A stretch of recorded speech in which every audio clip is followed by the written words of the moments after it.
So that's just kind of like where I'm at. That's right where now. where you're standing right now. I like that. Is he happy to be creating? He is happy to be creating. Because he looks pretty like okay about it, which I don't know if that's just my interpretation, but I mean, if you're picking that up, I think that maybe there is something to that. Yeah. Hey everybody, it's Dare, and today on my channel, I thought I would do something a little different. I know I usually do reactionary content, but there's a lot of you here that actually want to know a little bit more about me. And instead of sitting here and just talking to you for 10 minutes about myself, I thought I would do a very invasive tarot card reader with my friend Kate. Hello! Yeah, so tell us a little bit about you and how you got started in this. And then... Well, I got started reading tarot. Actually, my mother taught me. I was like 11, and it was something that she did sometimes. She would read tarot, and I would see her like doing it, and I was, you know, a curious kid, and sometimes she'd read my cards. And then when I was 11, she got me my very first deck. This deck is a little bit different. It's actually 196 cards. Whoa, okay, just a few. Just a few. The standard deck is 78. So some of the standard cards that we know about in tarot, like the Death card. It represents change. Okay. I don't ever want people to be afraid of a Death card. She flips it over, you're like, you're dying. You're like, No. No! Death represents change. Okay. And because change is so prevalent in our lives, I mean, it's the only constant, right? Mm-hmm. So because there are so many different ways that our lives change, there are a lot of different death cards in this deck. It's an active and a more passive, like there's a Queen of Wands that's a really active Queen of Wands, and there's a Queen of Wands that's more enjoying what she's created and more passive. That being said, 196 cards is a little too much to efficiently work with in one hand. So what I like to do is I split the deck, and then I want you to just take a moment. Mm-hmm. I actually really wanted to do this, not only because I know my friend Kate from acting class, but when I was 18, I actually did have my tarot read before I moved to Florida. And this woman, I've never seen her again, but totally predicted that I was gonna be moving across the country, not only once, but twice, and gave me some really lasting life advice. So I wanted to do it again just to kind of see, did I really like do the things I was supposed to? Am I on the right path? And like check in on myself. And you don't have to believe anything you see. You could totally think this is a hoax. I just get some enjoyment out of this. I am a firm believer in everything that's meant to happen will happen. You don't have to agree with me, or if you do, awesome. So just thought this would be fun for you to react to and for me to react to. So enjoy the reading. And yeah, or don't, or subscribe. Do whatever you want. I can't tell you what to do, but you should definitely subscribe. Feel whichever half calls to you here. So this side. All right, so I'm going to shuffle these cards, and I want you to watch my hands shuffle them and imagine that it's your hand. So I want you to feel the weight of the cards, feel how slippery they are. I know what that means. So just really focus in and let your hands shuffle the cards. And whenever you're ready to stop shuffling the cards. Now. So what we're going to do here is we are going to do a spread called the Alley Spread. Okay. This card represents you, and these cards around you represent 4 doors. These are possible opportunities that may present themselves in your life should you choose to open the door and follow it. How this works, this particular reading, I'm going to give you 6 card choices. So you can choose to turn over 6 cards. Now, as you notice, there are 5 cards on here. So if we open a door and you want to know further what's behind that door, we can keep flipping cards down the path or under or over for clarification. Okay. So what would you like to choose? I want to start with this one. Where you're standing. Yeah. So where you're standing is the 8 of Pentacles. I'm going to flip this over so you can see him. This is the card of the craftsman. This is the card of a creator. This is somebody who has learned to make something and become quite good at it. So that's just kind of like where I'm at. That's right where now. where you're standing right now. I like that. Is he happy to be creating? He is happy to be creating. Because he looks pretty like okay about it, which I don't know if that's just my interpretation, but I mean, if you're picking that up, I think that maybe there is something to that. Yeah. Okay. I naturally want to go this direction. All right. Yes. Door number 1, the gloaming. Ooh. So the gloaming is the place between life and death.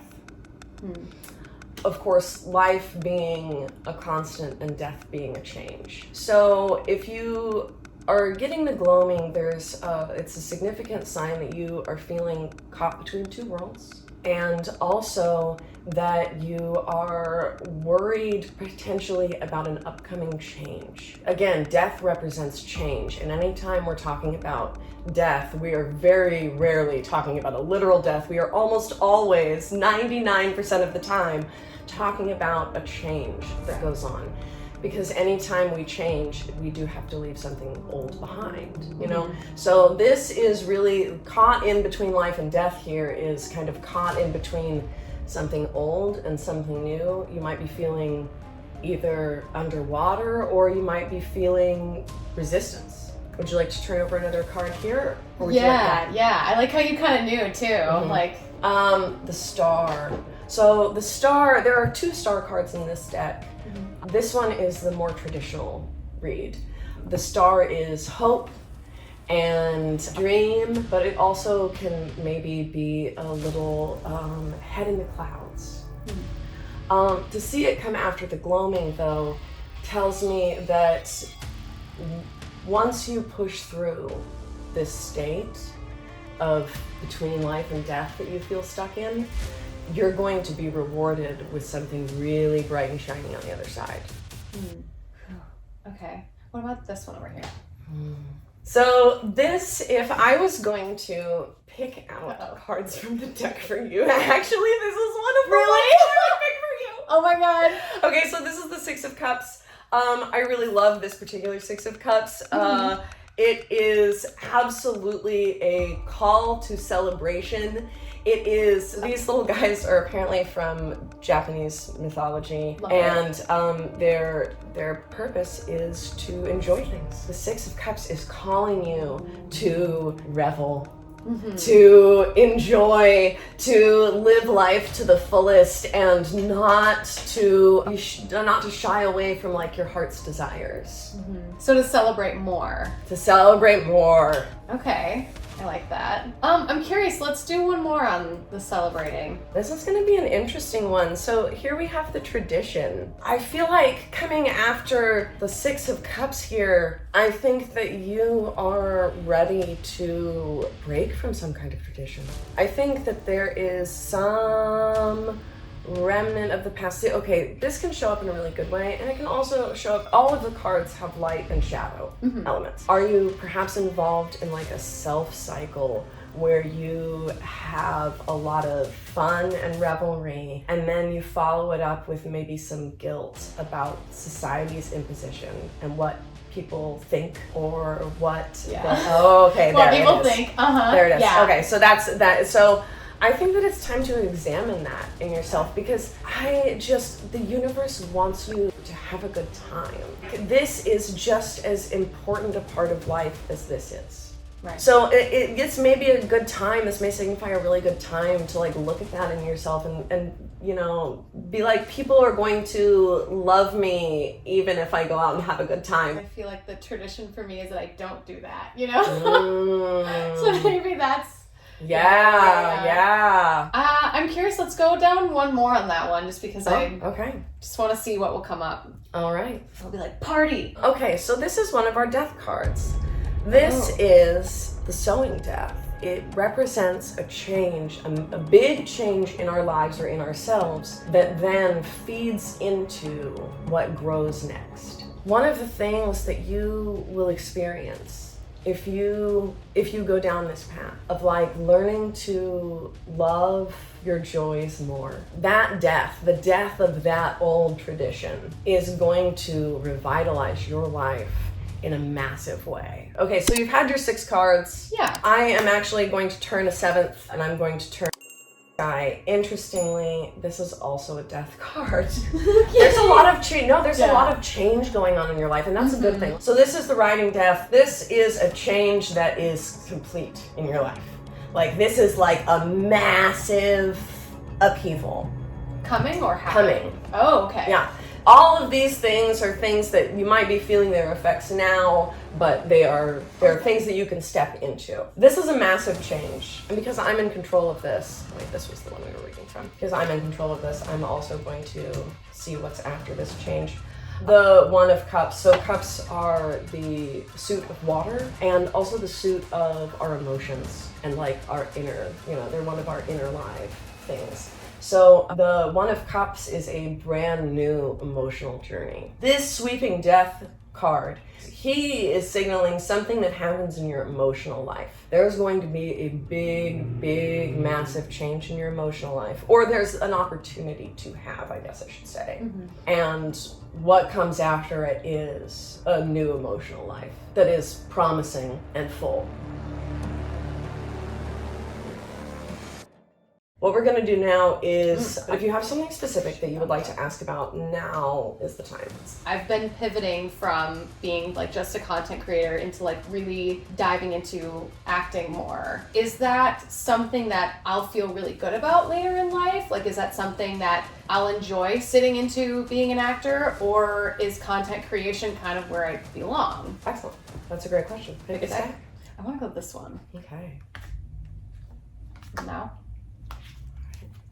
Love it. So this is a more traditional spread. This is called the Celtic Cross. It's actually the first tarot spread I ever learned from my mother. This is where you're standing right now. This is the Seven of Wands. As you can see, she is quite in peril. You are feeling trapped, like you don't know which way to go, and there's so much fighting, conflict.